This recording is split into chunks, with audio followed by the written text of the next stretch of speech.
Hey guys, this video is sponsored by IBBLE. Make sure you guys download the app, follow me, and talk to me on there. Hey guys, welcome back to the Blaire White Project, episode 12, I believe. It's hard to believe it's been this many episodes. Oh my gosh. It's been so many amazing guests so far. And today I'm super excited to have Jaimee, who is the founder of Against Groomers. And I came across this movement a few weeks ago and I didn't realize I had met you before. I didn't know who was running it and who started it. Right. And I was like, wait, I know her. I did a speaking event with you like last year back in September, and you were super cool. So I was like, oh, I gotta jump on board and support this movement. So, for people who don't know, introduce yourself and what is Gays Against Groomers and why did you start it? Definitely. Well, thanks so much for having me. Yeah, we met once. I believe that was the only time we've crossed paths. I've been doing this online personality influencer. I hate that word, but I've been doing it for like 6 years as the Gay Who Strayed on Instagram. And I've built up a following of about 250,000 followers. And, as I'm seeing this happening more and more every day, these videos of the drag queens with the kids and the trans ideology and indoctrination in schools and media and everywhere you look. I just wanted to use my platform to try and push back against it from within the community. So I created Gays Against Groomers on June 6th. We're less than 2 months old, and it's grown to about 150,000 followers so far on So great. Instagram, Twitter, and those are our main platforms right now. Yeah, so we've hit the ground running, and we've already been suspended twice from Twitter. We've had 2 or 3 articles written about us by Media Matters, so they're scared of us. They should be.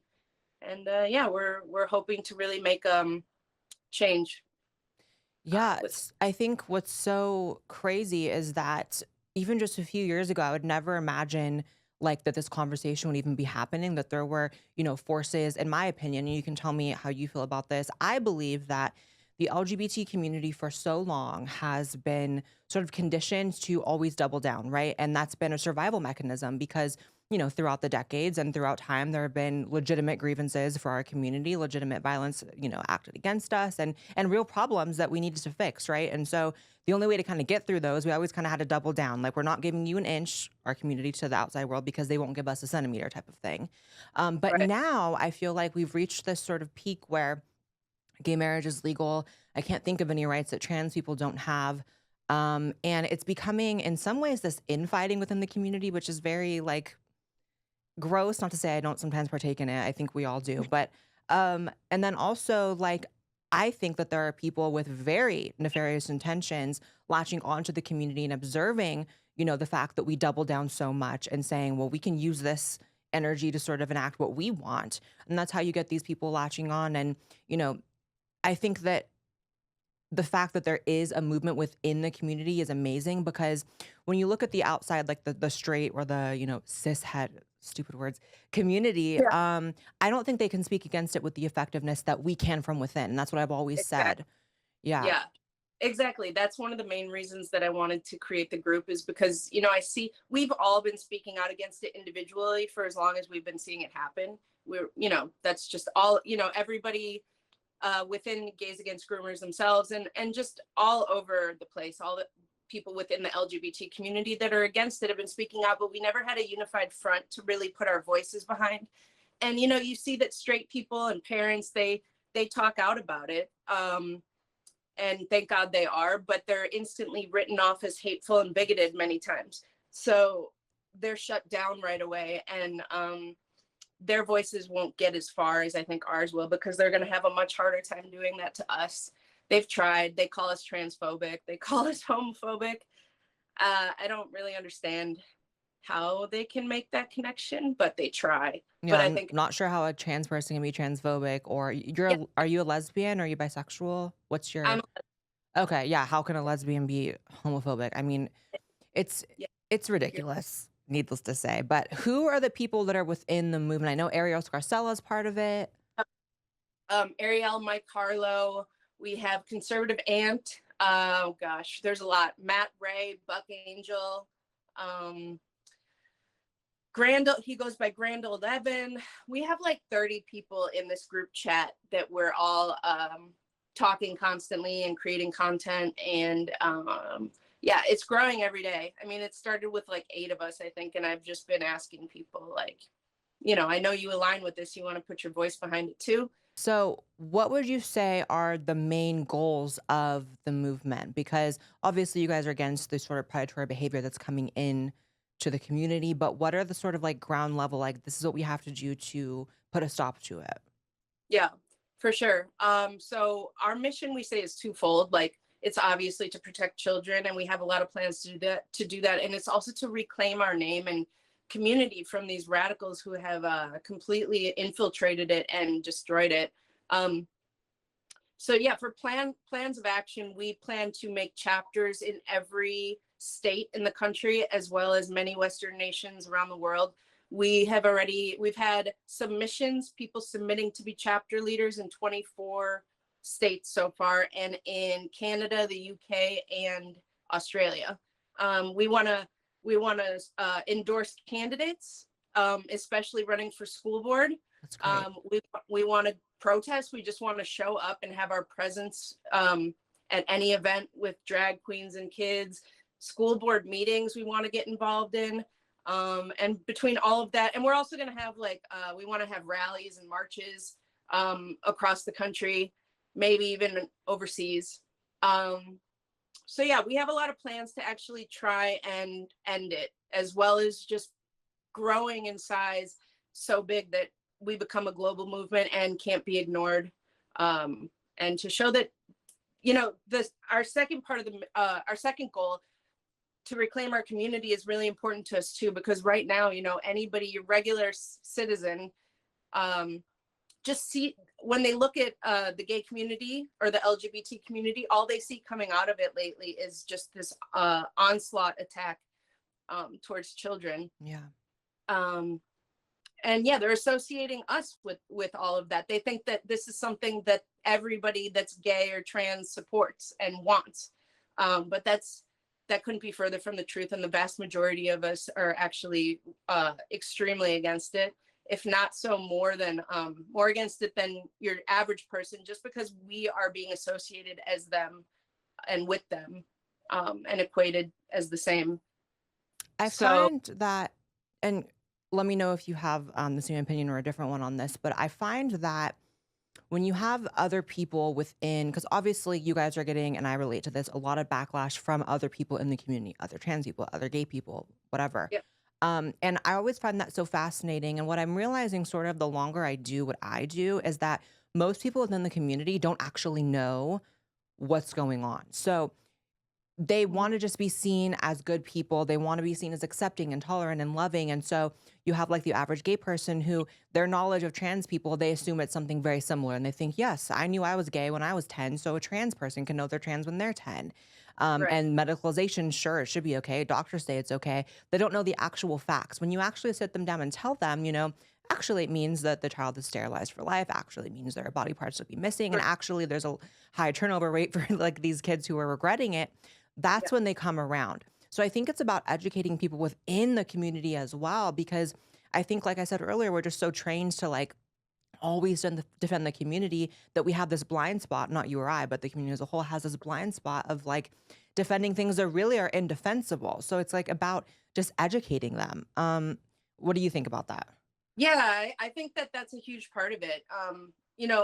I actually had somebody that was in our Twitter space. We do these Twitter spaces 2 or 3 times a week. And somebody was saying how it was a straight person, but one of their best friends, or their best friend, is gay, and he's a gay dad. And, he had no idea that any of this stuff was going on.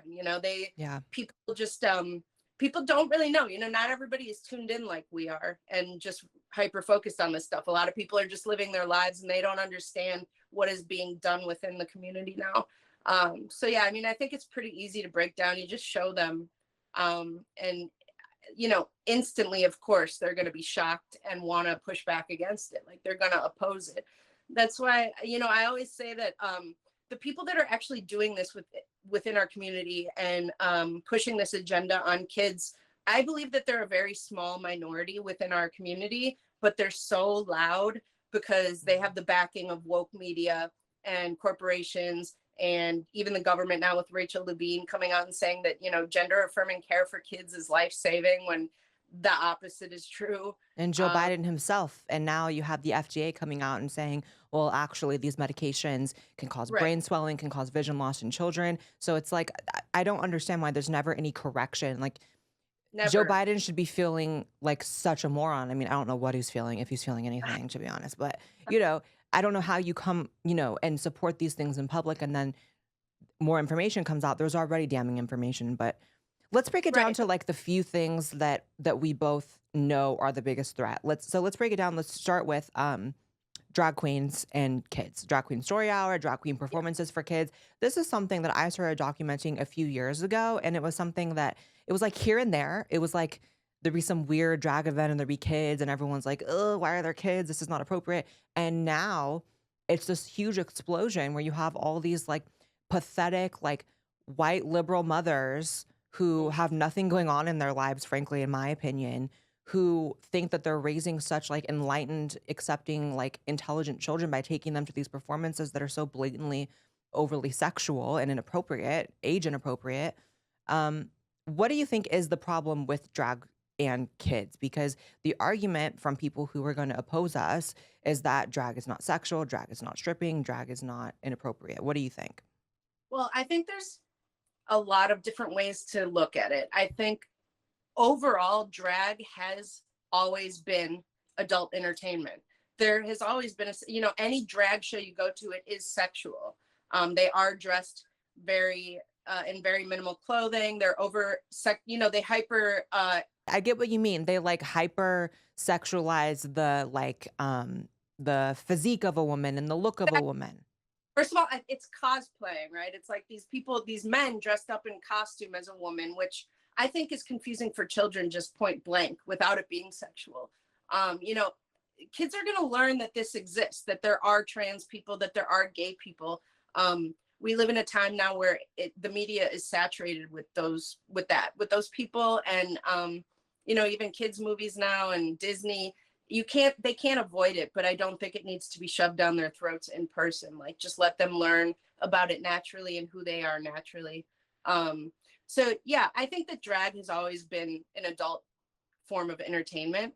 I don't understand how this ever started, being pushed on kids, or whoever came up with the idea that, hey, maybe we should take this show into a children's library. Yeah. It doesn't make sense to me. But obviously, like, then there's the other hand where if there is, a lot of these things are taking place in bars, and their parents are bringing their kids to these events. And that's not the fault of the drag queen. I think that probably they should change up their act if they see children then there, or ask them to leave, ask the parents to take their kids home. Like, this isn't a place for your children. So I don't know, the fault, I see the fault being on the parents and the drag queens. It just depends kind of the scenario, but overall I see it as purely adult entertainment. Yeah, 100%. And I don't think you can ever actually go to a drag show and think anything else. Like, I've been to drag shows, and even the more tame performances, I think part of the reason why the sort of like sexual outfits and sexuality gets swept under the rug is that no one really looks at drag queens as hot, right? Like, even people who love drag queens, they look at them as performers and like clowns in a way. They kind of are clowns. I'm not saying that to be derogatory. Like, they're very similar to clowns, right? Yeah. And no one has like, I don't think, like, an attraction to drag queens. I think people have an attraction to gay men, to lesbians, to trans people, not really to drag queens. And so I think that you can have a drag queen who's sitting there, with like, in the least amount of clothing possible, gyrating on stage, taking $1 bills from kids. And because no one's really looking at a drag queen like, oh, that's a sexually like attractive thing, they can get away with like looking crazy around kids. And I think that's like part of it. No, yeah, I totally agree. A lot of people that oppose us will come into our comments and say, how is this any different than just a clown at a kid's birthday party or pantomimes? And I think that the differentiation is that just the nature of it, the nature that drag queens have always been for adults only. Clowns, I don't know, I find that clowns are fully dressed. Right. Drag queens usually Uh, aren't. yeah, and the clowns were basically always geared towards kids. Yes. Um, so yeah, I think that there's a big differentiation. And we as at Gays Against Groomers find it just not something for kids. Like I don't understand why it has to be a thing. It doesn't, and it shouldn't be. I think it's like I said before, these like busybody moms who in their mind the best way to educate people on how to like not be homophobic, or educate their kids rather on Right, how to not be homophobic, is to taking them to right, these things. And it's like, I don't think that's necessarily true. I can think of like a million more healthy ways to raise an accepting or tolerant child who's not going to grow up to be homophobic. And if your only way of doing that is taking them to like some sexual borderline strip club performance, I think you're kind of failing as a parent. Um, yeah, to that's me, definitely it is like these moms are trying to score woke points. I think a yeah, lot of them are really, really, really terrified to be seen as hateful or bigoted in any way. And so this is how they're trying to show like, oh no, I'm actually trendy. I take my kid to drag shows. I take them to drag brunch. Like I let them explore their gender. I call, I don't do anything gender, sorry, fuck. gender like normative, like they're Yeah. very like, yeah, and it's so Yeah. it's Raise them. really like boring on their behalf. Like I think like, is this all you have as a personality? It's like Exactly. I mean, you have Oh, what used to be called like, I won't say the word, but like F hags, right? Like women mm, who like just live for gay men, and that's not a bad thing, but like to me these right. are like kind of like that. Like they just live for drag queens and they don't care what the drag queen's doing around the kid, and it's like, what are you doing? And I think that there are actual predators getting to that point that, again, they're tactful in the way that they prey on kids. So they're observing the fact that these parents are like defending these performances, tooth and nail. And there's actually been like a bunch of actual people arrested for child pornography, for child predation, that are participating in these events and organizing these events. Just Google it. Just Google like, convicted Mm, child molester and drag queen story hour. Like there's a bunch problem. of stories. And it's like, to me, it's a no brainer, but I don't see why people don't see that. Hmm. Yeah, I think that it's actually what's happening is that it's clearing the path for actual child predators to have easy access to these kids, Yeah. going unquestioned and unopposed. You know, these predators are seeing that, oh, all I have to do is wear a wig and some really heavy makeup and go dance around, and I can have little kids, tipping me dollars and sitting Right. on my lap. And yeah, I think what this is doing is definitely opening up that pathway to make it really easy for them to get access to kids. To be in a library with them, they can sign up to be a drag queen story hour host, Hmm. and and just be in children's spaces. Right. Uh, aren't going to push back against them. They're not going to protect the kids from them. They're actually going to encourage them and bring their children to these predators. So yeah, I mean, it's definitely something that is being done now, and is a lot easier for them to do than ever before. I mean, they used to have to hide and do all of these things in private and be very sneaky, and now the door is just wide open for them to come in through. And yeah, I think a lot of people are hijacking the community and claiming they're part of it to be able to do that. And it's something that really needs to be taken into consideration to prevent. 100%. And for me, it's kind of like there's so many different, as you worded it earlier, assaults on kids happening. The drag queen story hour with kids is just one aspect of the equation here. So you have the kids transitioning. And this is something I've been speaking out forever. I'd be interested to hear like the Right. official stance of Gays Against Groomers on this. I don't know. It all just seems so coordinated, right? Like I remember Mhm. a time when trans wasn't even like much of a conversation at all. It was one of those things that like it was a topic known about by medical professionals and a certain segment of the population. And if you knew someone who was, it was a thing. But now you have this like corporate media push of kids transitioning. You have Joe Biden supporting it and not even retracting it after the FDA says, their recent statement about brain swelling and vision loss in children. And it's kind of like, what is the reason why it's so coordinated? I'm sorry, that's like a vague question, but No, who's doing this? right. It seems like it happened out of nowhere. It feels like overnight. So you can obviously tell it's not natural. Mhm. Um, it's definitely coordinated from multiple sources. I think that big pharma is probably a huge player in this, because in the documentary What is a Woman, Scott Nugent was saying how, you know, every kid that they get on these puberty blockers and get to go through with these surgeries. I don't like to call them surgeries. I think they're mutilation. They're mutilating kids. But they have, I think they're going to be like patients for life, and they're going to be on medication for life. They're going to have lifelong complications. And so they see huge dollar signs on top of all these vulnerable and impressionable kids. So I think that's it. I also think that just having, I mean, you can see like millennials in general were kind of the most damaged generation. We just, you know, they grew up with a lot of crazy stuff happening, and they seem to be very easy to control now. Like, I'm a millennial. I think you're a millennial. Yeah. But I think that they're just doubling down. They see the effects of that. And so the government wants to double down and make this generation of really compliant, confused people that will ultimately just do whatever they say without looking into it for themselves. Because if any of these parents and, you know, these teens were able to look into things for themselves, or just be shown the truth about the effects of all of this stuff, I don't think they would go through with it. So it's frightening to see this coordinated effort to attack these kids and force them into believing that there's something they're not. And it wouldn't be such a big deal if the medical complications weren't there. Yeah. If they have, you know, socially transitioning is one thing. I think it's all very confusing for them.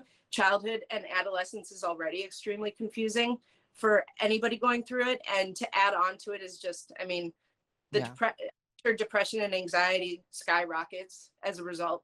But, you know, beyond that, like, we are actually playing with their lives. They're being used as lab rats in this experiment and it's going to leave them with lifelong trauma and hopefully nothing else. But, you know, if they go through if they start becoming medicalized, like, it will affect them physically as well.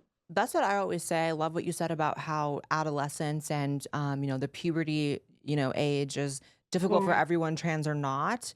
And I think, you know, because obviously I transitioned as an adult, and I think, like, would I have been able to even handle transitioning as like a 12, 13, 14-year-old? It's like, I don't think so. I think back to everything that was happening back then in my life, and just, you know, you're coming of age and you're in school and you're in the, like, I don't think that would have been good for me at all. I understand that's an anecdote, but hey, I'm trans, so I can say that.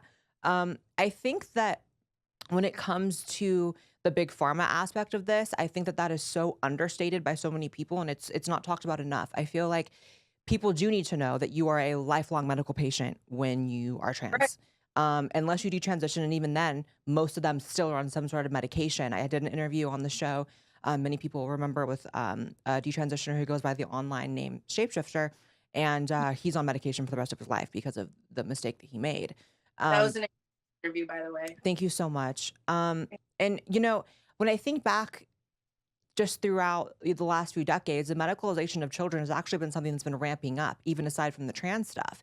I mean, you have all these kids who, you know, this is going to be controversial. I don't care. I say it's controversial all the time, but you know, kids who exhibit maybe like some bad behavior because they're not in the a great home life, and suddenly they're put on all these medications. They're put on medications for, you know, they're put on Ritalin, and they're put on anti-anxiety medications and antidepressant medications, when in reality, like, sometimes it's very much external things that are making them feel this way. I was one of those kids. I was a kid who grew up in not a great family life, and my mother put me on medication at a very young age, thinking, well, oh, he has depression. He backed that, obviously. He has depression, so obviously we need to put him on medication.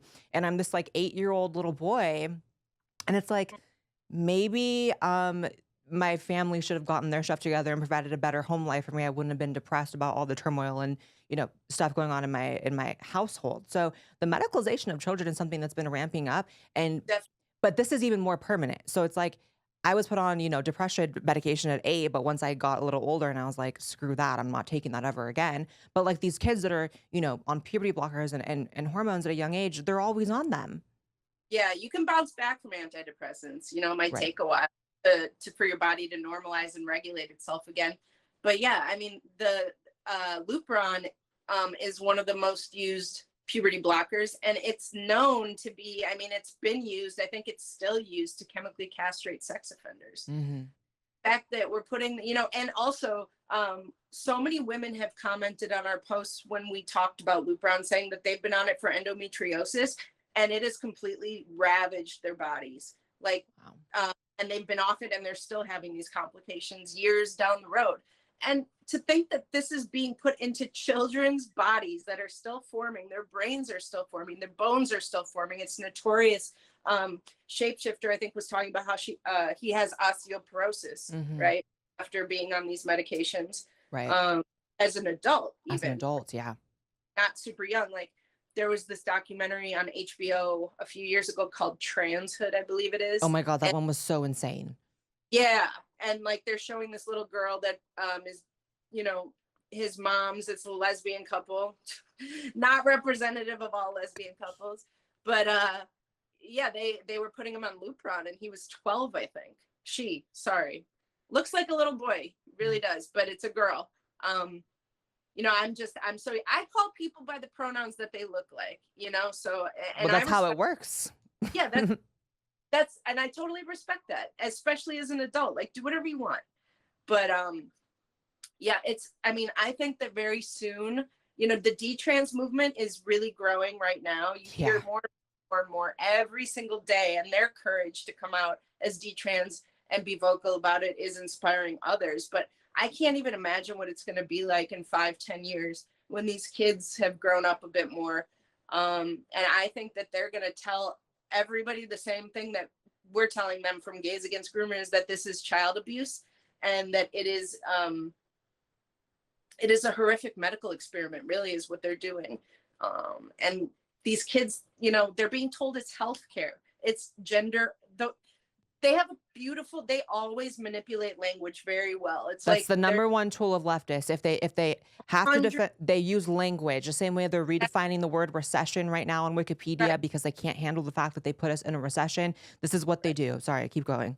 Oh, for sure. That's something that I've been hitting on for years because it's so important. And our side doesn't do that well at all, if at all. But yeah, like with Black Lives Matter, like you name an organization, Black Lives Matter, you can't come out against it because you don't think Black people matter, like their lives they don't matter, right? So you can't say you're against Black Lives Matter. And that's how they manipulate language. So affirming care for children, like who would ever want to be against helping children, right? You know? But so they always conflate the language to represent the opposite of what it really is. And if people need an example, like of a very easy way, like people nowadays don't really support PETA, right? PETA stands for People for the Ethical Treatment of Animals. I'm huge on that. In fact, there's like certain types of meat I don't even like to eat because I just feel bad for the animal. Like I'm very like pro animal, but I don't support PETA. Does that mean I don't like animals? No. Right. So people just need to see through, like language is so powerful. In the same way that there's going to be people arguing that we're not in a recession because they redefined it. It's like insane. So many NPCs walking around now, they'll just be like, one person with a bit of authority will say this is gender affirming care, and then millions of drones, gender affirming care. Yes, good for children. You know? But have you noticed how I haven't seen anyone really on the left responding to the FDA coming out and saying, you know, all these new complications are likely from puberty blockers? I haven't seen anyone call it out really. And you were saying that earlier about Rachel Levine and Joe Biden himself, how, you know, they push this and then new information, trust the science, they say, right? New information is coming out and they don't speak about it. They don't walk their claims back. They don't apologize for getting it wrong. They double down. And it's true evil. Like their intentions are evil. Yeah, their intentions are to hurt children. Because, you know, if you actually want to trust the science and you know, be truthful and actually help kids, like you would tell them straight up immediately, like all the gender clinics for youth will be shut down immediately. You know, this would be taken off the market for kids, but it's not. It's just you know, more and more gender clinics open, more voices of authority and organizations get behind it saying it's safe, tested, you know, so It's really sad. And people come out against us saying that we're the ones that are hurting children, and by denying them, by saying they shouldn't have access to this. It's just backwards. I wanted But to get into that because obviously Gays Against Groomers gets a ton of heat on social media. I've seen people tweet about how it's secretly ran by a straight white male, which honestly, even if it was, I wouldn't be mad. It's still a great message. But it's clearly not. You're here and you're not a straight white male, at least to my knowledge. not Let me not assume. But what are some of the arguments they really launch against you? Because the fact that anyone can really fix their mouth to be like, I'm against this group that's also against groomers is like, I know. It's more of a self-admission on their part, I think. right. The fact that anybody would come out against us, it's like it tells them a lot more about them than us, I think. So I've Yeah. never seen so many groomers openly out themselves as they have when trying to, attack us. It's interesting hill to die on. But yeah, so we have had a bunch of hit pieces written about us so far in the short time that we have existed. They like to say that we're an anti-LGBTQ hate group. So that's the main one. Stupid. They try and say that, they think that we're funded by dark GOP money. We are not connected to any group besides ourselves. I mean, we completely are self-funded. We've gotten like 50 small donations from people. We took the donations off of our site actually for now, and merch, because we're in the process of incorporating as a nonprofit just to protect us legally, because we have a big target on our back. But yeah. We've been suspended twice by Twitter for quote unquote hateful conduct. And we're just, it leaves us very confused as to how that is seen as hateful, but trying to sterilize and mutilate children and leave them with lifelong, medical complications is seen as loving and caring. Right. It's just so backwards. That's the thing I struggle with so much is like so much of this conversation. I feel like it's just like two sides living in two completely different realities. And Right. to me, it makes all the sense in the world that children can consent to permanent bodily changes. To me, Right. that seems like a very baseline, like, who could disagree with that? But then you have these people that like just work around it so hard. And it's like, I don't get it. And I don't know how to merge those two realities. I don't really know the solution other than continuing to educate people. But it's really, we find it crazy that the stuff even that we say even needs to be said, that the stuff that you about regarding this even needs to be said. They're children.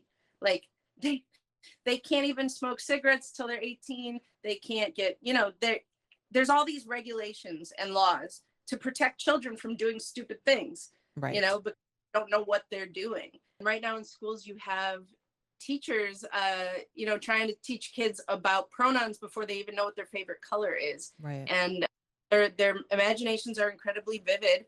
They change their, when you ask a kid what they want to be when they grow up, they say a pirate or like a ballerina. Well, not, they say like a pirate or a dinosaur or what have you. Yeah. Just insane things that they cannot be, really. And so, and especially when it's shoved down their throats and planted in their head that this is a good thing, that, this is something you should look into and want to be, because all their friends are now doing it. And they're rewarded, right? Like a lot of these kids. So you have these teachers, and Libs of TikTok has done a really great job of documenting these just disgusting teachers that when I watch the videos, I literally want to punch a hole through a wall. Like some of them are just so bad. And you have these teachers who very obviously, it doesn't even have to be said, they have a huge bias towards, queerness, LGBTQ stuff. They're putting flags up in the classroom. And what happens is they're creating this environment where why wouldn't one of their students who wants to be in the favor of their teacher say, yes, I'm queer, or yes, I identify as this? They're going to get a positive feedback from it. They're going to get a positive reward from it. And not to compare children to dogs, but that's like kind of like how you train a dog. Like they're literally training these kids that when you identify as this, you get a positive reaction, even if it's just like a kindness or like a sparkle in the teacher's eye. Like kids want to be liked by their teachers. Yeah, So, kids want adults, especially adults that they look up to. Yeah. And they also want to copy adults. Like a child that a young boy that's with his dad working outside, you know, doing something, construction, whatever, building, like, of course the kid wants to pick up a hammer and a saw and wants to replicate what his dad's doing because he loves his dad and thinks he's cool. So yeah, and these teachers are so crazy. They're These teachers, insane. like, why do these adults need validation from children about their sexuality and their gender?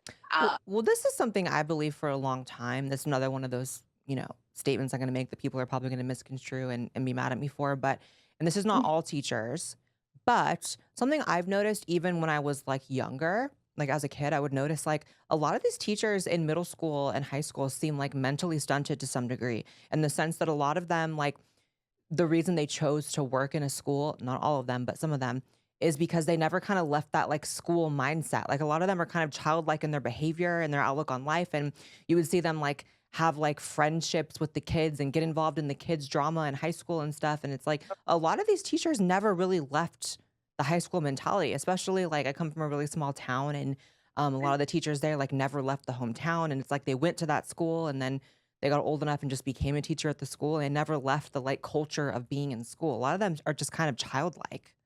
Yeah, I think you're right with that. It's just bizarre. Like, It's yeah. adults don't want to talk about anything like this with kids, let alone need validation from them to confirm to Yeah. them that it's okay that you're this way.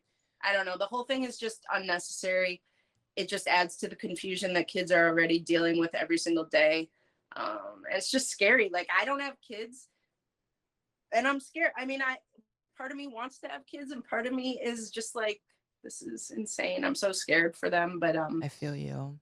How do but you respond? Oh, sorry. Keep going. no, I'm sorry. I think in the end, like, obviously we're gonna win this battle. I think that their voices, it's so sad that this is happening to them at all, but they are gonna come out, and I think they are gonna be the ones also to put an end to it. And I'm hoping that we can help put an end to it before that happens. And it has to be ended. Well, ASAP. one of the great things about kids is it's a double-sided sword, but they tend to rebel.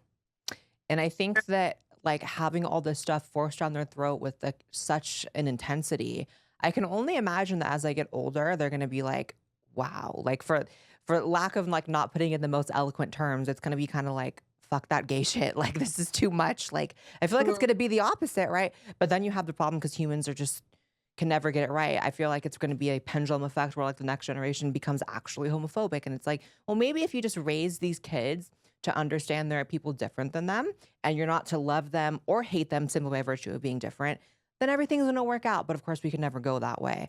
No. How do you Yeah. respond to the criticism that I've seen, not just you guys get, but obviously the term groomer is like a, who knows if I can even put that in the YouTube title at this point. The word groomer has been banned on Reddit. It's been banned on Twitter. People are getting suspended for talking about it. And it's a whole discourse, right? Even aside from you guys' amazing movement. How do you feel about the fact that the other side seems to think, or at least they're saying that they believe that people are making it out to be that all gay, lesbian, bisexual, or trans people are groomers. And this is a slur now for just regular gay people. Yeah. I think that gay people are being associated with groomers, not because people are calling gay people groomers, but because of the grooming behavior they see coming from the community. And yeah, a lot of people, even on the right, don't want to use the word groomer. They think it's like it's not good to just group everybody in with that word. And obviously, it's not a good thing to just assume everybody in the community is a groomer, because that's not true. Right. But I think that the word is completely appropriate. It perfectly and accurately describes the behavior that we're seeing happening.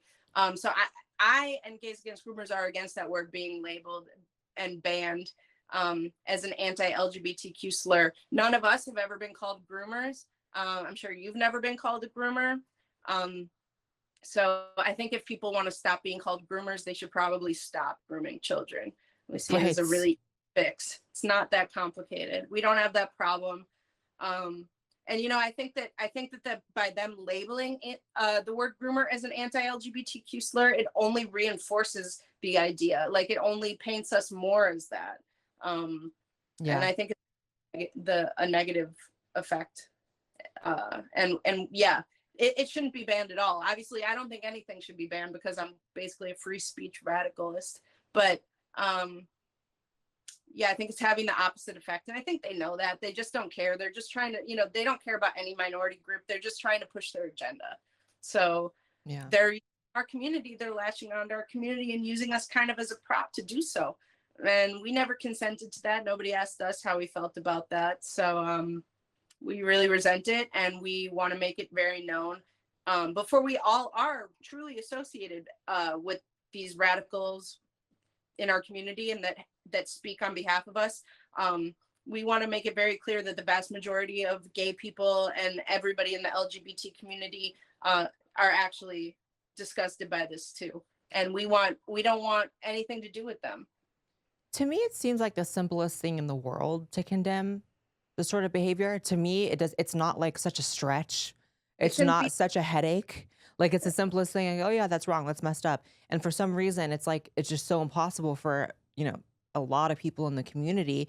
And to me, what the part that I don't get is that people don't understand that when you ban the word groomer, who are you really protecting? Because I personally believe, just like you said, y'all have never been called groomers. I've never been called that. And bitch, I've been called like everything. Not calling you bitch. I'm just saying bitch in general. That's how I talk. I've been called everything.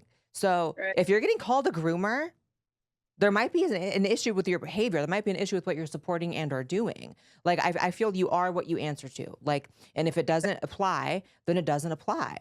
Right. Like, we're not by the word groomer because we're not groomers. If you're it, then you need to look in the mirror. And why do you feel that way? Why do you feel they're attacking you by just saying groomer? If you're not doing anything shady or promoting anything like that, the grooming of children, then you should have no problem with it, and you should want to call it out too to stop it. But obviously that's not the case. And in regards to what you said about this should be a really easy thing to come out against. I think that our whole country and just society is so used to fighting about everything. Yeah. Like that it has people really defending some truly messed up stuff. And yeah, it's scary. Yeah. And it seems to me that if you ban the word groomer, you're only protecting pedophiles. Exactly. Well, apparently now, yeah, big tech is protecting them. They're a protected class of people now. And the people trying to, meanwhile, the children that are actually being hurt by the groomers are just free game. And they're encouraged to be around them. It's just like you said, everything is so backwards. Yeah, it's crazy. Every day we're like, how is this even a battle that we need to be having right now? It seems to me like, and I've said this for years, and I've always gotten backlash until very recently. Now people are kind of coming around to this idea that the left is literally forcing anti-pedophilia to be a right-wing virtue. And I think that's so wrong. I think that's so twisted. I feel like, where are we really as a society if we can't unite around that very basic fundamental, like, yes, this is wrong. It's just like being able to say, yes, murder is wrong. Right. It should be the same thing. And I don't think this is really what they want. But again, they're just so used to doubling down that they don't even know what they're doing. Or do they know what they're doing? Maybe I'm giving too much a benefit of the doubt. Maybe it's just like a bunch of sick people, and maybe like a much larger percentage of our population are literally pedophiles than we ever would imagine or even like to admit. I don't know. What do you think? Yeah, that thought crosses my mind a lot. It's really scary. I mean, pedophilia has always been around, but you just had a talk with Chris Hansen, which was sick, but I'm sure he told you. I mean, I think that it's a lot more prevalent than we like to think because our minds don't go there. It's like shocking that anybody could have an interest in children that way. But I think that always has been the end game for this agenda. Back when we were fighting to get gay marriage legalized, which happened not very long ago. I mean, it was 2015, I think. Mm-hmm. It's been a few years. And there were the extremists on the right that would always warn of the slippery slope, and for reasons that they didn't want gay marriage to get passed. And I always thought they were absolutely insane. I was obviously very nice, but I was like, no, we just want equal rights under the law. And so many of us, that's really all we wanted. That's all we were fighting for, at least me. And I know so many others, but, you know, we were fine ending the fight there. You know, like you were saying, we have all of our rights. We achieved what we were fighting for. But obviously I was very naive, and now we're seeing that we're basically at the bottom of the slope. Yeah. And Hopefully it's the bottom. I'll never forgive these people for proving those people that warned about it to be correct. Yeah. But so, you know, it's our fight to have to clean up the mess and I reverse. agree. Yeah. I think it's only going to be able to be really done from people within the community, you know, and it's really sad. And it's just disgusting what has become of our community. So many of us didn't want to go to Pride Fest for years. We haven't been involved in any Pride events because of just how overly sexualized it's become, even before they started going after kids. But now that, you know. Yeah, what is that? Like, what is that? I've never understood that. And I know that, you know, being trans is very different than being gay. And, you know, gay is a sexual orientation, trans is not. And so maybe that's part of the disconnect here. But like, Yeah. I don't understand why it's so sexual on the streets and why that's such a thing within, like, almost more so with gays than lesbians. I don't ever see lesbians doing half of that shit. Like, you know, there's videos of like old men twerking in like thongs in front of little kids that go viral. And it's like, why is that a thing and who is that helping? Yeah. As a lesbian, you're right. I don't really know. I've never understood it. You know, there's a big difference between lesbians and gay men, and I'm not bashing gay men. I just truly don't understand that culture. Yeah. But a lot of people are, you know, there's a lot of gay people that are monogamous and live a great life, just like anybody else, you know, with their partner. But you don't, you know, we never see that aspect of things because people like me and everyone else that lives that way, we're just at home minding our business. You know, we don't want to push anything on anybody. We just want to be left alone and leave everybody else alone. Just live our lives like everyone else. But yeah, I don't know. I don't know what the obsession is with fetish stuff and kink at Pride Fest. I thought that, you know, it originally was just about being able to love who you love, who you want in public, you know, and being able to show that and being able to be respected, like, and have the rights that every other citizen does. So somewhere along the way, you know, people don't know what to fight. There's nothing left to fight for. So it's just gotten so extreme. That's a good point. They with themselves, you know? That's a good point. I think like there is this corporate press narrative of what being gay and being trans is in general. That's, you know, not necessarily the truth, but also just a pride parade specifically. There's this, the image that comes to mind when you think of the way in which the corporate press portrays pride festivals is very much like rainbows everywhere, which there are rainbows, you know, like families and wholesomeness and acceptance and love and just like a celebration. And like, while all of that does exist, there also is this other side where it's like dudes walking around in puppy bondage gear, old men walking around in their underwear, sexual activity literally happening on the street in front of people. And so I think that people are just so fooled by the mirage that the media portrays that they end up taking their kids to these things. And in my opinion, potentially traumatizing their kids. I mean, I feel like I'd be highly traumatized if I was a little kid and went to one of these things and saw like some of the shit that I've seen go down. Yeah. I think you're right. I think that a lot of parents are truly naive. They don't really understand what's going on. And they just want to, you know, show their kid that they should accept everybody, and that gay people exist, trans people exist. I think a lot of them are just don't, because they're sold this cookie cutter version of it, just, you know, very happy people marching along, love, you know, with love is love signs. But I mean, it is 100% just a kink fest for the most part now. And yeah, I mean, I would hope that parents could be smart enough to grasp that before taking their child to it. But I think a lot are just really naive. And the ones that aren't, the ones that actually do know, they need to be called out just as much as anybody doing these things in front of kids, you know? Yeah. Because at the end of the day, a child really isn't going to transition, first of all, without the approval of the parent. You know, like a 12-year-old isn't going to be able to take Lupron without their parent signing off on it and giving it to them.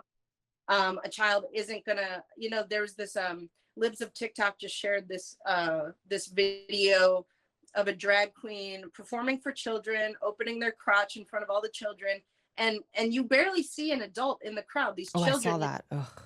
yeah, the camera pans and shows the kids, and they all look mortified. It's like, where are the parents?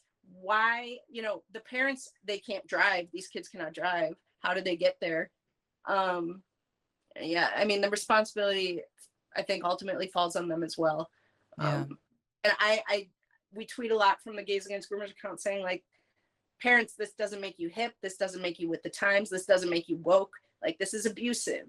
You're traumatizing your kids. And, kids are innocent for just a very short time. And they're, like I said earlier, they're already they can't avoid it. They can't avoid the gay stuff. And I'm not necessarily saying that they should, but they're already going to be bombarded with it enough just in their normal lives. They don't need it in their face, in person, in school. But that's the path that the education system is on right now. They're going down that path, and that's how things are right now. Just all these events are being marketed as family friendly. And how about teaching kids how to pay their taxes, how to right. balance a checkbook, like financial security, survival skills? Like, if my car goes underwater off a mountain, what do I do to survive? Like, it just seems like they're teaching kids in general a bunch of shit they don't need to even know. And then you add all this gay stuff in, and it's like, trust me, people are going to be gay without you teaching it. You're only going to annoy the kids or Right. confuse them.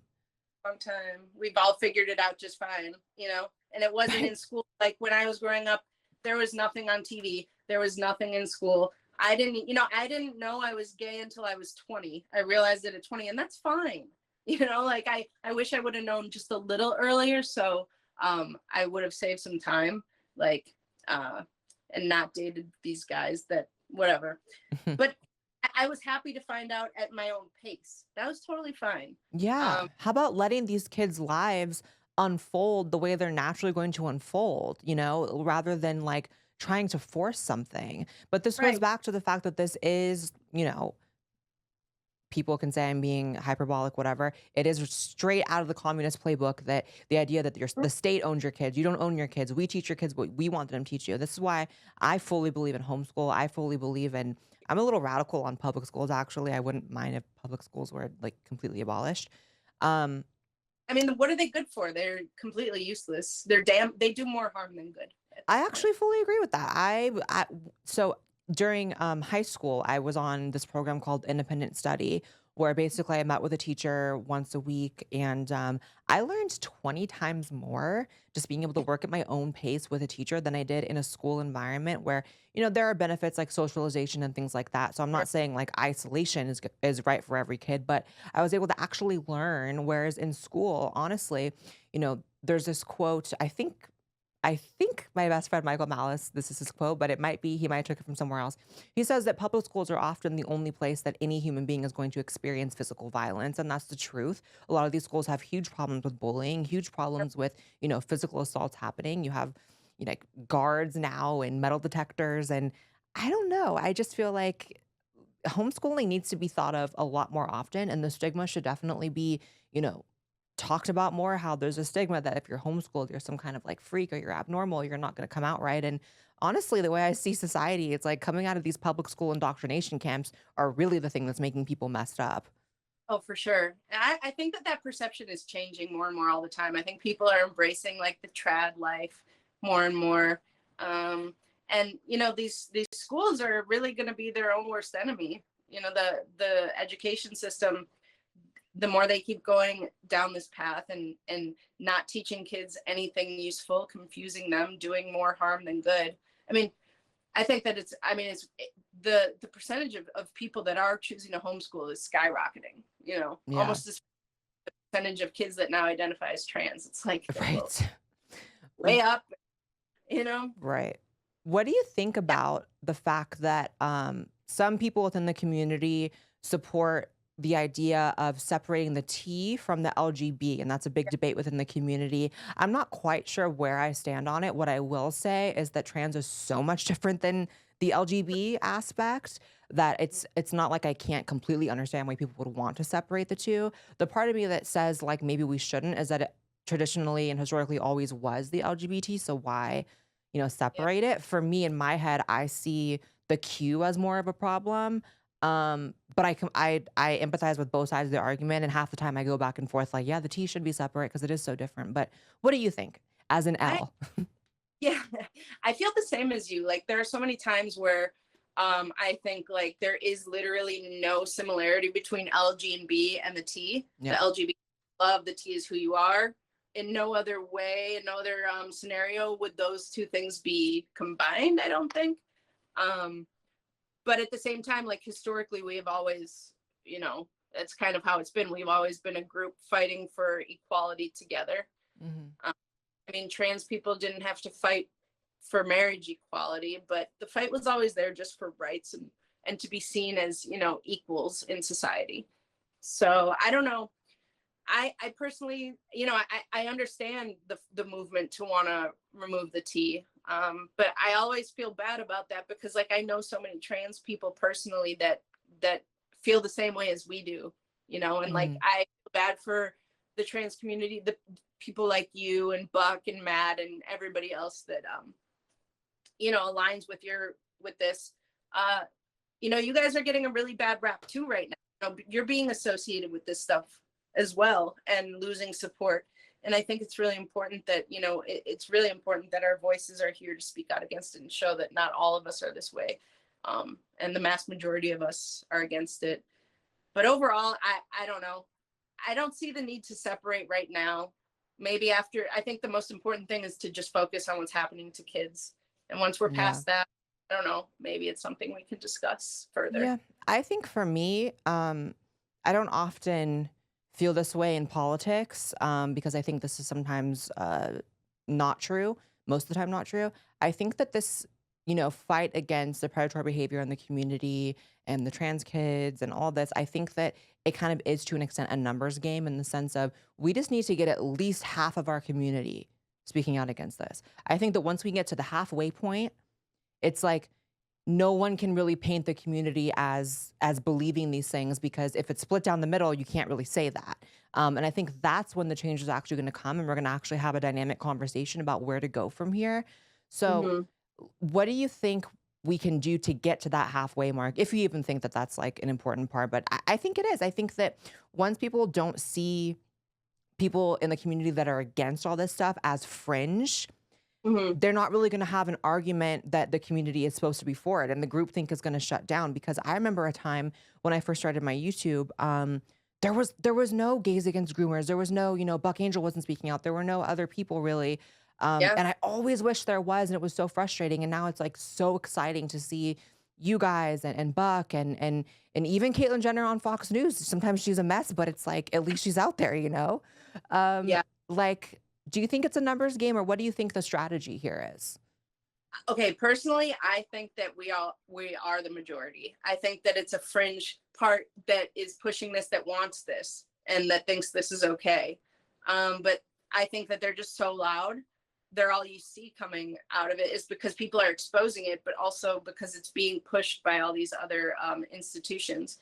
But yeah, I think that it's really important to get vocal and to have the voices of more and more people from within the community to say no, instead of just being quiet and like liking certain posts or whatever. Like it has to be, we have to show up it is a numbers game. We have to show up in the streets, as a bigger amount of people than them. It's like any battle.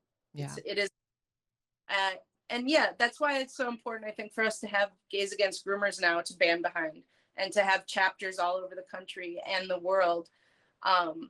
Because once, as we keep growing, I mean, it is impossible to ignore, and the headlines are going to change. It's going to be, wait, no, we don't all support this. This is who, we have this huge group of people, and our message is, no, basically, please stop doing this, and please stop doing it in our name. This is Right. abuse, everything else. But yeah, you were a total pioneer in this space. Thank you.